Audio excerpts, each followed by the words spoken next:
할렐루야, 오지연 전도사입니다.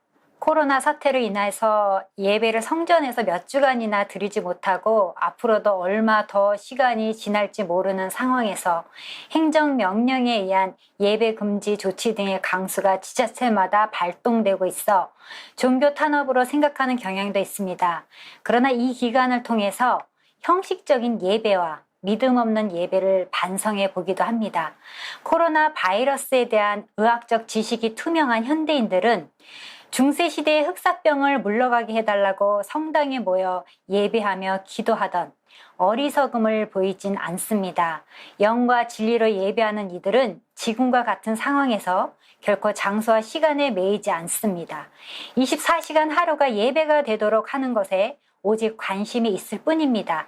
우리가 교회에서 주의를 지키며 예배하는 것은 우리 삶이 예배가 되도록 하기 위함입니다. 예배는 영어로 worship으로, worship은 가치와 신분의 합성으로 존경과 존귀를 받을 가치가 있는 자라는 뜻을 가지고 있습니다. 즉 하나님께 최상의 가치와 존귀를 돌리는 기독교 신앙은 예배 중심의 신앙인 것입니다. 그동안 창세기 1장부터 3장은 창세기에 대해서 매우 중요한 장이라 오랜 시간이 걸렸습니다. 아담과 하와가 죄를 짓고 에덴 동산에서 쫓겨나면서 뒤이어 바로 시작되는 창세기 4장에는 인류 최초의 제사가 나오고 하나님이 받으시는 예배와 받지 않으시는 예배가 나옵니다. 바로 가인과 아벨의 제사 이야기입니다. 인간이 에덴 동산에서 쫓겨나자마자 왜 가인과 아벨의 제사 이야기로 이어지는지 궁금하다고 생각한 적 없으신가요? 그 이유는 하나님께서 죄를 지은 인간을 에덴 동산에서 쫓아내셨지만 그럼에도 불구하고 하나님과 인간의 만남을 지속하기 위한 방법으로 제사를 선택했기 때문입니다. 아무리 인간이 불순종하여 에덴에서 쫓겨났어도 제사를 드리는 시간만큼은 인간과 만나 교제를 나누겠다는 하나님의 메시지가 들어있는 것입니다. 아담과 직접 대화하신 하나님은 아담을 에덴 동산에서 내어 보내신 후 제사를 통한 대화를 시작하셨습니다. 아담과 하와는 자녀들에게 번제와 땅의 소산물로 희생 제사를 드리는 방법을 가르쳐 주었습니다. 이런 희생 제사는 순전한 믿음 가운데 바쳐져야만 했던 것입니다. 인간은 제사를 통해 하나님을 더욱더 기쁘게 하는 자가 되었습니다. 창세기 4장 1절부터 5절 말씀입니다.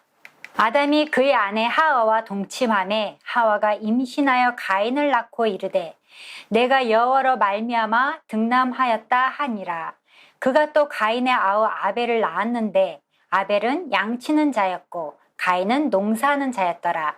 세월이 지난 후에 가인은 땅의 소산으로 제물을 삼아 여호와께 드렸고 아벨은 자기도 양의 첫 새끼와 그 기름으로 드렸더니 여호와께서 아벨과 그의 제물은 받으셨으나 가인과 그의 제물은 받지 아니하신지라. 가인이 몹시 분하여 안색이 변하니.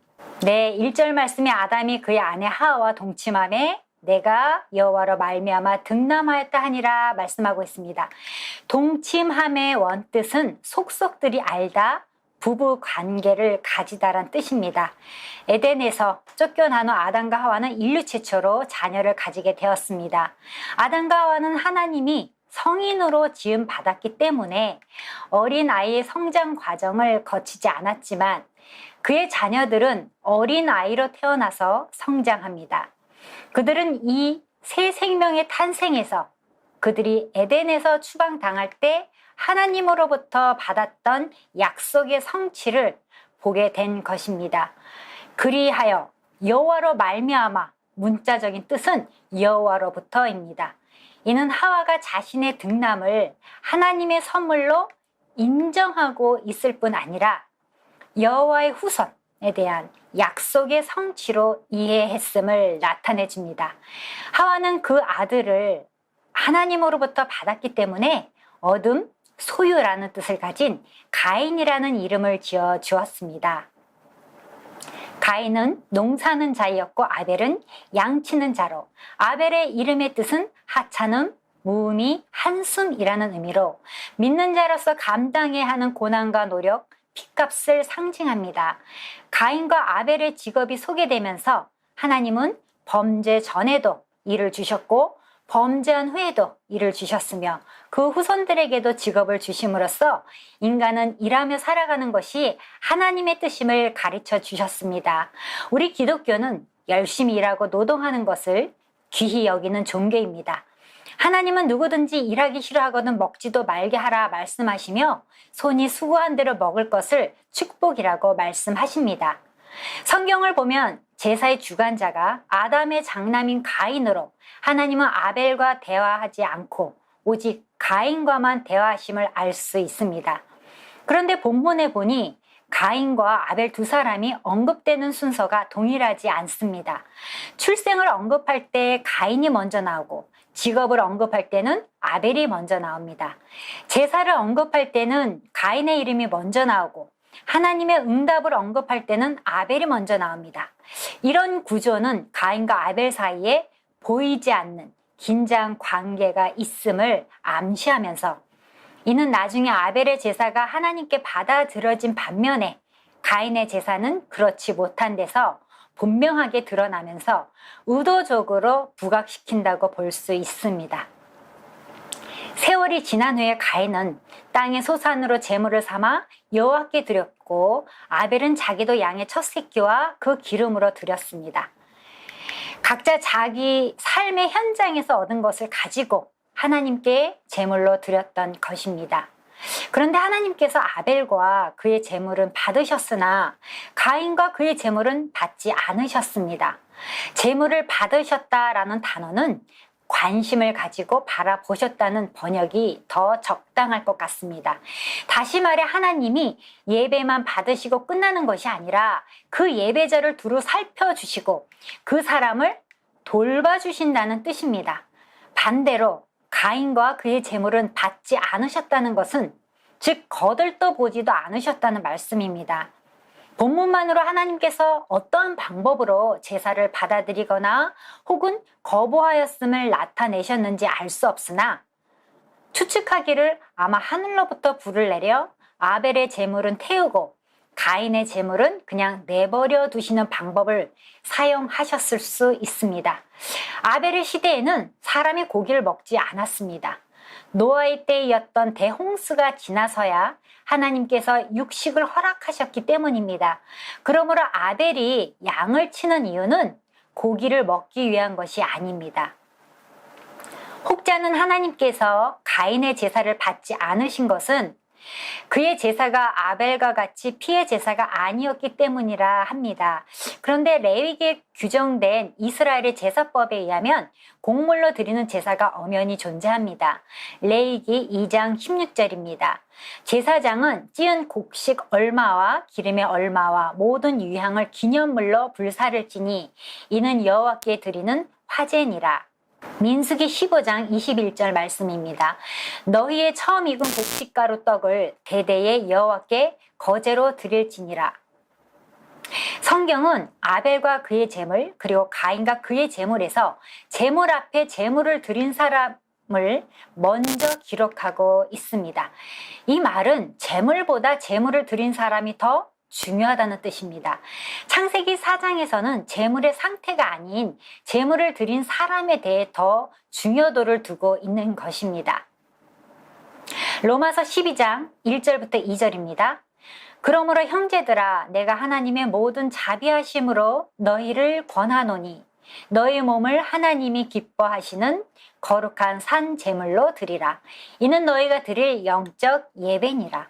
너희는 이 세대를 본받지 말고 오직 마음을 새롭게 함으로 변화를 받아 하나님의 선하시고 기뻐하시고 온전하신 뜻이 무엇인지 분별하도록 하라.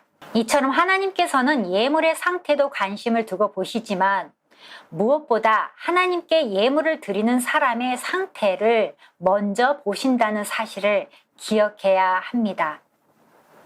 하나님께서는 사람의 중심을 깨뜨려 보시는 분이시기 때문에 가인이 제물을 드릴 때 그의 경건하지 못한 태도를 보셨습니다. 그러므로 그의 제물은 하나님께서 기뻐받지 않으시고 거부하시게 됩니다. 제사를 통해서 하나님께서는 우리가 아무리 좋은 것으로 드릴지라도 그 중심에 순종의 마음과 경건의 마음, 여호와를 경외하는 마음이 없다면 기뻐 받지 않으신다는 것을 알 수 있습니다. 마태복음 5장 23절부터 24절에서도 그러므로 예물을 제단에 드리려다가 거기서 내 형제에게 원망 들을 만한 일이 있는 것이 생각나거든 예물을 제단 앞에 두고 먼저 가서 형제와 화목하고 그 후에 와서 예물을 드리라 말씀하셨습니다. 결론적으로 가인은 자기 중심의 제물을 드렸기 때문에 하나님께서 그 상태를 보시고 거들떠 보지 않으셨고, 아벨은 하나님 중심의 제물을 드렸기 때문에 하나님께서 기뻐 받으신 것입니다. 이처럼 하나님께서 아벨과 가인에 대해 상이한 반응을 보이신 까닭은 신약 성경을 통해 정확히 그의 믿음 때문이었다는 것입니다. 히브리서 11장 4절 말씀입니다. 믿음으로 아벨은 가인보다 더 나은 제사를 하나님께 드림으로 의로운 자라 하시는 증거를 얻었으니 하나님이 그 예물에 대하여 증언하심이라. 그가 죽었으나 그 믿음으로써 지금도 말하느니라. 가인과 아벨은 처음부터 예배와 제사에 대한 신학의 차이가 있었습니다. 가인은 땅의 소산으로 그 중에 하나를 드렸습니다. 땅의 소산이란 땅의 열매라는 의미입니다. 아벨의 제물을 양의 첫 새끼와 기름이라고 구체적으로 표현한 것에 비해 땅의 열매라고 너무 막연하고 추상적으로 표현한 것은 대조가 되고 있습니다. 그만큼 가인이 그의 제물을 무성의하게 준비했다는 뉘앙스가 풍긴다는 것입니다. 영어 성경은 가인의 예물에 대해서 자기 소산의 some, 얼마, 일부분을 가지고 왔다는 뜻입니다. 그런데 반대로 아벨의 제물은 그의 가축 중에서 제일 먼저 나온 최고의 것들을 풍성히 하나님께 가져 나온 것입니다. 내 제물과 내 소산물의 처음 익은 열매로 여호와를 공경하라. 그리하면 내 창고가 가득히 차고 내 즙틀에 새 포도즙이 넘치리라 말씀합니다. 처음 것을 드리는 것은 당신이 선택해서 드리는 것이 아닙니다. 첫 새끼란 만물의 소유권은 오직 하나님께 있다는 것을 의미합니다.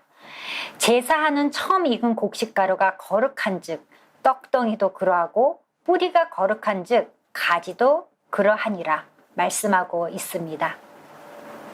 예물이란 받는 분의 가치를 인정하고 그 가치에 맞게 대접하는 것입니다. 내가 쓰고 남은 것을 드리면 받는 분이 그 정도밖에 안 된다는 뜻이고, 귀한 것을 드리면 받는 분이 귀하다는 뜻입니다. 즉 믿음과 신앙의 고백입니다. 가인은 믿음으로 행하지 않았기에 하나님 앞에서의 반응도 의롭지 못했지만 아벨이 믿음으로 행했기에 의로웠습니다.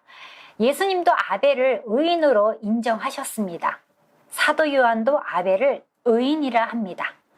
가인같이 하지 말라. 그는 악한 자에게 속하여 그 아우를 죽였으니 어떤 이유로 죽였느냐? 자기의 행위는 악하고 그의 아우의 행위는 의로움이라 말씀하고 있습니다.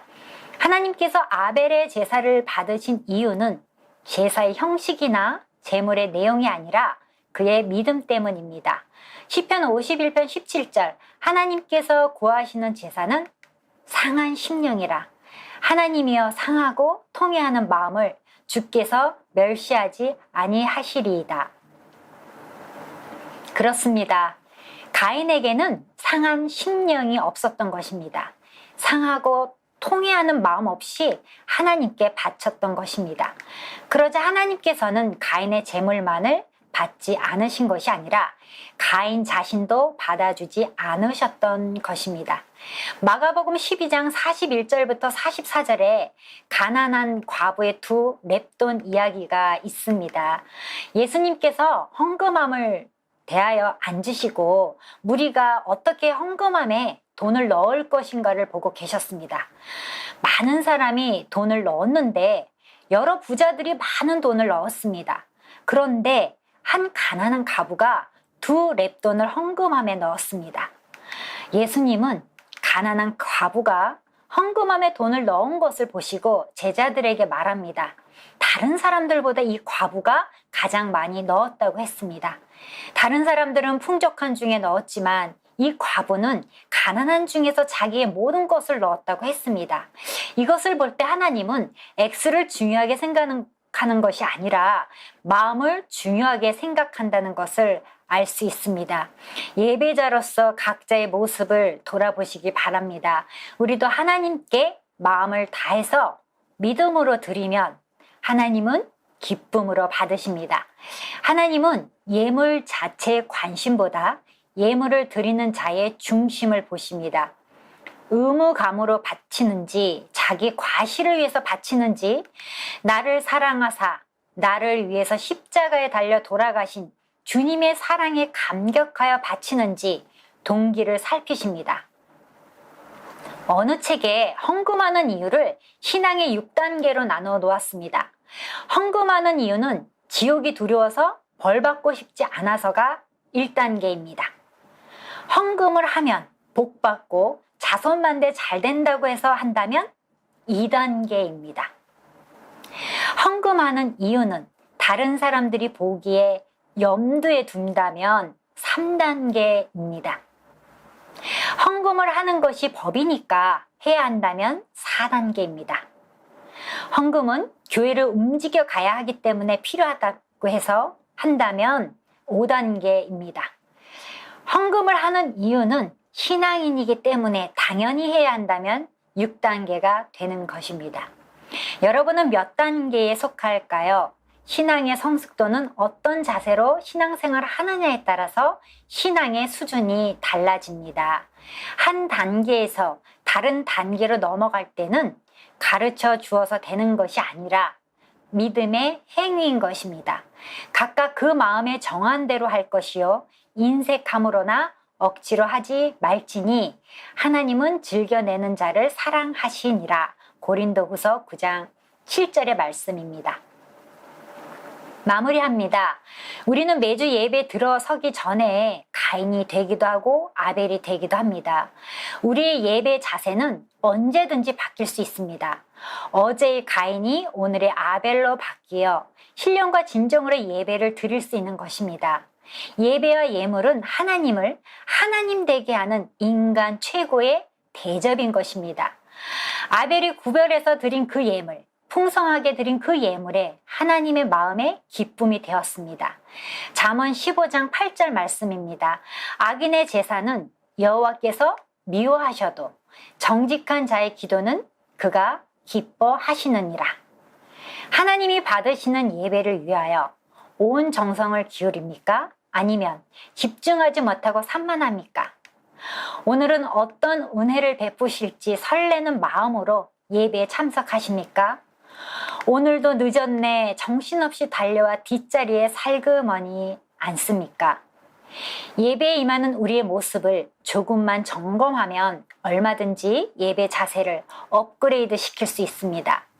설교를 맡았든지 찬양을 맡았든지 안내를 맡았든지 주차를 맡았든지 친교를 맡았든지 어느 사역을 담당하든지 하나님의 시선을 의식하며 최선을 다해야 합니다.